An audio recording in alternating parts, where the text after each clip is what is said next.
اعوذ باللہ من الشیطان الرجیم، بسم اللہ الرحمن الرحیم۔ السلام علیکم پیارے دوستوں، پیاری بہنوں اور بھائیوں۔ نفس اللہ تعالیٰ اور بندے کے درمیان بہت بڑا حجاب ہے۔ اگر یہ حجاب درمیان سے ہٹ جائے تو اللہ تعالیٰ اور بندے کے درمیان کوئی پردہ نہیں رہتا۔ یہ حالت قلب سلیم ہے۔ اس کی منزلیں یعنی نفس مطمئنہ پر پہنچ کر حاصل ہوتی ہیں۔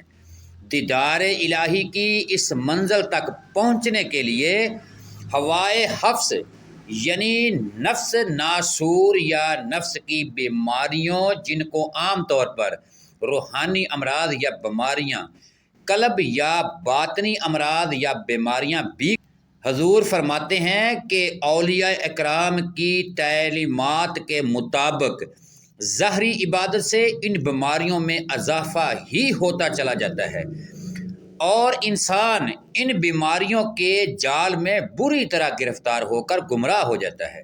جس طرح ظاہری بیماریوں کے علاج کے لیے ہم کسی طبیب یعنی ڈاکٹر کے پاس جاتے ہیں اور وہ ڈاکٹر کتابیں پڑھ کر ہم ان کا علاج نہیں کر سکتے، اسی طرح ان روحانی یا باطنی یا قلبی یا نفسیانی بیماریوں کے علاج کے لیے ہمیں کسی طبیب کامل یعنی مرشد کامل کی ضرورت ہوتی ہے، اور مرشد بھی وہ جو صاحب مسمی اس میں اللہ ذات ہو۔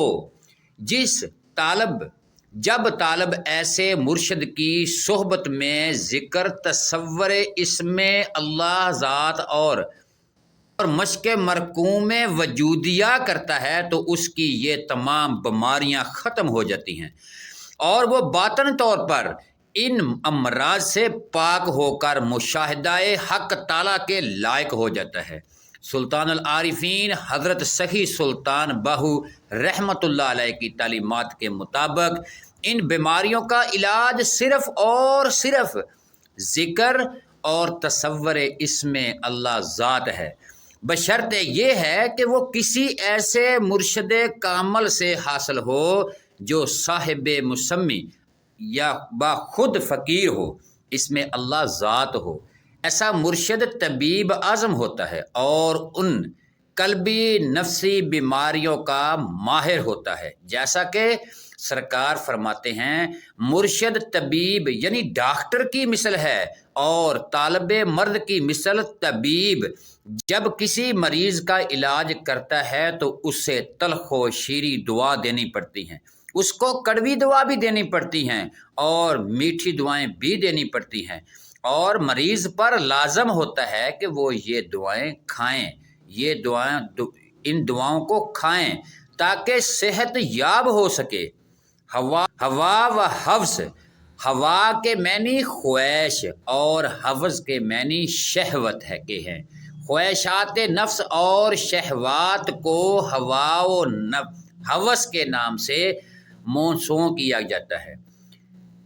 اس دنیا میں ہر کوئی خواہشات اور شہوات کی اسیر ہے۔ کوئی رزق میں فراخی چاہتا ہے، کوئی حسین عورت چاہتا ہے، کوئی اولاد چاہتا ہے، کوئی مال و دولت اور جائیداد میں اضافے کا طلبگار ہے، کوئی عہدہ عزل چاہتا ہے، کوئی شہرت چاہتا ہے، اور اگر کوئی راہ فقر کا مسافر ہے تو اپنی مرضی کے مطابق اس راہ پر چلنا چاہتا ہے۔ اگر خواہشات یا شہوات شریعت کی حد سے تجاوز کر جائیں تو گناہ کے زمرے میں شمار ہوتی ہے۔ راہ فقیر میں جب یہ خواہشات نفس اور شہوات یا ان میں سے کوئی ایک خواہش بھی دل کے اندر ٹھہر جائے اور انسان ہر لمحہ اس خواہشات نفس یا شہوت کے بارے میں ہی غور و فکر تفکر کرتا رہے اور اسی کو پورا کرنے میں مصروف عمل ہو جائے تو یہ خواہش اور شہوات اس کا معبود بن جاتا ہے۔ ایسی خواہشات اور شہوات یعنی ہوا و حوث سے نجات حاصل کرنا، اس کو کیا کہتے ہیں؟ اس کو کہتے ہیں تزکیہ نفس کہلاتا ہے۔ یہ کیا کہلاتا ہے؟ تزکیہ نفس۔ خواہشات اور شہوات کی کثرت انسان کے لیے